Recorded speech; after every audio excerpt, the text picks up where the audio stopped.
Hey there, Sharon Horne-Ellstrom here. Welcome to day 2135 of What You Up To Now, documenting my journey originally as I came online from the brick and mortar corporate world of business and then came online in 2017 and started learning and doing different things, making a lot of the same mistakes everybody else who first comes online makes.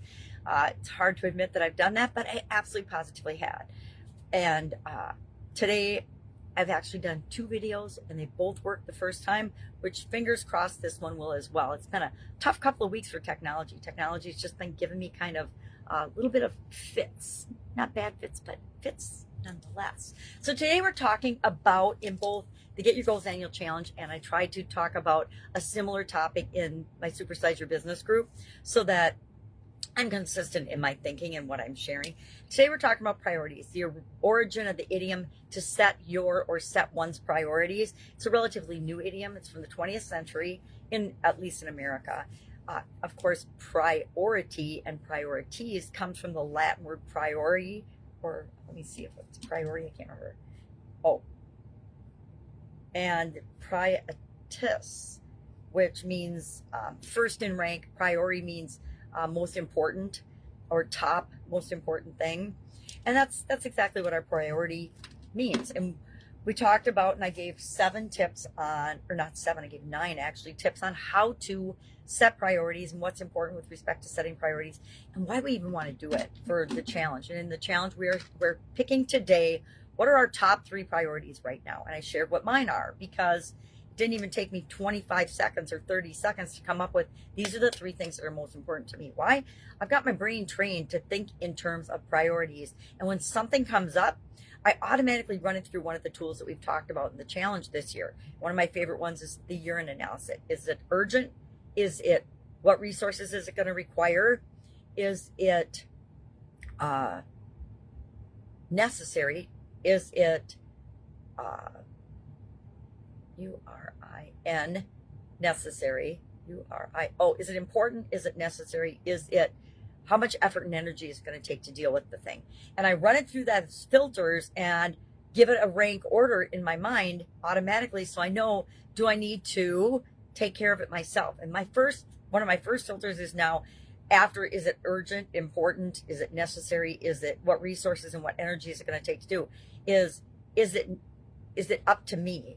Am I the only one that can do this? Am I the best person to do this? And if the answer is no, I find the best person to do it and make sure that it gets done, but I don't have to use my own energy and resources. Well, I usually probably have to use resources, but not my own physical energy and time, which are my most valuable resources, to make sure that it gets accomplished. You know, we use priorities, and if we know what our top 3 priorities are, if we know what our priorities are for each of the different areas and aspects of our life, decision making becomes really easy because either it fits with what is important to us and where we're going in that area and aspect of our life, or it doesn't. And you can apply this and ask yourself that in any area and aspect of your life. Physical priorities. Is it important, urgent, necessary? What resources and what energy will it take for me to eat right, take better care of myself, right? Is it a priority or not? If it is, then based on my priorities and my physical well-being and health, I will say yes and no to different activities, yes and no to different things that I consume, right? So maybe instead of having 6 Christmas cookies, I will just have 1 or 2. So knowing what my priorities are helps me to make choices, make decisions. One of the toughest things we have to do as humans, because we're inundated with so much information and so much stuff, is make decisions, make choices, and choose what's right for us.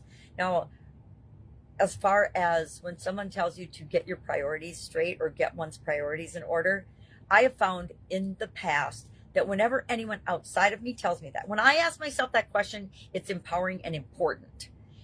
It's like asking ourselves the question, why? If we ask why about anybody else, it's an exercise in futility. If we ask why about ourselves, it helps us to learn and understand more about ourselves.